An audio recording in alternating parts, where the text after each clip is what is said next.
இப்போ அடுத்த நாள் இன்டர்வியூக்காக புல்புல் அவங்க அப்பா, அம்மா எல்லாரும் ரெடி ஆகி போறாங்க. அங்க கேள்வி கேட்க ஆரம்பிச்சதும், அவங்க இங்கிலீஷ்ல கேட்டோனே அவனுக்கு புரியல. அப்போ ஹிந்தியில கேளுங்க நான் சொல்லுவேன்னு சொல்லும்போது, அந்த பையன் ஹிந்தியில எல்லா கேள்விக்கும் கடைசியா ஆன்சர் பண்ணும்போது, இந்த பையனுக்கு நெறைய டேலண்ட் இருக்குன்னு புரிஞ்சுக்கிறாரு. இந்த பையன நம்ம எடுத்துக்கலாம் அப்படின்னு சொல்லி முடிவு பண்ணிட்டாங்க.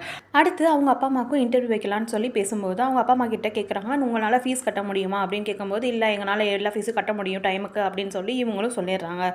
அதுக்கப்புறம் இன்னொருத்தர் வந்து, "இந்த பையன எடுக்க வேணாம். இவனால ஃபீஸும் கட்ட முடியாது. படிக்க முடியாதுன்னு சொல்லி பிரின்சிபல் மேம் இல்ல வேணாம் நம்ம ஒரு சான்ஸ் கொடுக்கலாம் அப்படின்னு சொல்லி முடிவு பண்ணுறாங்க. அடுத்த நாள் இந்த பையனோட புது யூனிஃபார்ம் எல்லாத்தையும் ரெடி பண்ணிவிட்டு அவங்க அப்பா அந்த பையனை பார்த்துட்டு இருக்காரு. நாளையிலேருந்து நம்ம பையன் பெரிய ஸ்கூலில் படிக்க போகிறான் அப்படின்னு சொல்லிட்டு ரொம்ப சந்தோஷப்படுறாங்க. அதுக்கு அடுத்த நாள் பார்த்தோன்னா அவங்க ஃப்ரெண்ட்ஸ் எல்லாருமே வந்து நல்ல மேலேருந்து ஆனதோட அந்த பையனை வரவேற்கிறாங்க. ஏன்னா அவன் பெரிய ஸ்கூலில் படிக்க போகிறான். இவங்க அப்பாவும் வாசலில் விட்டுட்டு நம்ம பையன் ரொம்ப நல்லா படிக்க போகிறான், நல்ல ஸ்கூலில் படிக்க போகிறான் அப்படின்னு ரொம்ப சந்தோஷமாக இருக்காரு. அப்போ ஸ்கூலில் போகும்போது அந்த பையனுக்கு இன்சல்ட் பண்ணுற மாதிரி நிறைய விஷயங்கள் நடக்குது. அந்த ஸ்கூல் ஸ்டாஃபே அவனை ரொம்ப டீஸ் பண்ணுறாரு.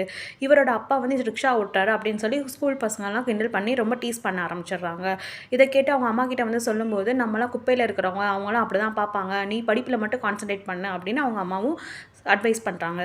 அதை கேட்ட புல்புல் நெக்ஸ்ட் டேலேருந்து அவங்க ஏரியா பசங்கள்லாம் கூட்டிகிட்டு போய் இவன் கற்றுக்கிட்டதையும் சேர்த்து அவனும் சொல்லித்தரான். ஒரே இடத்துல எல்லோரும் படிக்க ஆரம்பிக்கிறாங்க. இப்போ ஸ்கூல்லேயும் நல்ல பேர் எடுக்கிறான். அவங்க அம்மாவும் அப்பாவும் அந்த பக்கம் சிபிஎஸ்சி ஸ்கூலு நல்ல ஃபீஸ் கட்டணும், சீக்கிரமாக ஃபீஸ் கட்டணும்னு சொல்லிட்டு இவங்களும் நிறைய வேலைகள்லாம் முடிஞ்ச வரைக்கும் செஞ்சு ஃபீஸ் எல்லாம் சேர்க்க பார்க்குறாங்க. அப்படி சேர்க்கும்போது ஒரு நாள் 3000 மட்டும் கம்மியாக இருக்குது அப்படின்னு சொல்லி அவங்க அம்மா வருத்தப்படுறாங்க. அதுக்கு வந்து அவங்க ஆஃபீஸில் கேட்டிருக்காங்க, இல்லை நான் வந்து ஓவர் டைம் ஒர்க் பண்ணுறேன் அந்த 3000 சேர்த்து அப்படின்னு சொல்லிட்டு அவங்க போகிறாங்க. அப்படியே அந்த பையனையும் பார்க்குறாங்க. நாளைக்கு எக்ஸாமு நல்லா எழுதுருவான் அப்படின்ற நம்பிக்கையில்.